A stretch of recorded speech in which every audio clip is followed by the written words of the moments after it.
محترم ناظرین، السلام علیکم۔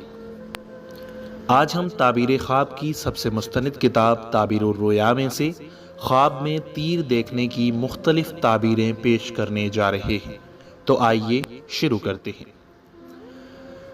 حضرت دانیال رحمۃ اللہ تعالی علیہ نے فرمایا ہے کہ خواب میں تیر کا دیکھنا وہ راست گو مرد ہے جس سے لوگوں کو خیر پہنچتی ہے، اور بعض اہل تعبیر بیان کرتے ہیں کہ اس سے مراد وہ مرد ہے جو لوگوں کی غیبت کرتا ہے۔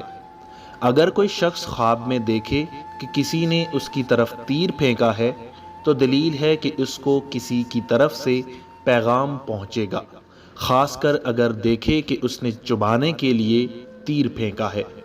اور اگر کوئی خواب میں دیکھے کہ اس نے کسی کو تیر مارا ہے اور اس کی نیت نشانہ ہے تو دلیل ہے کہ اس کو اس شخص کی طرف سے خط یا پیغام آئے گا، اور اللہ ہی بہتر کو خوب جانتا ہے۔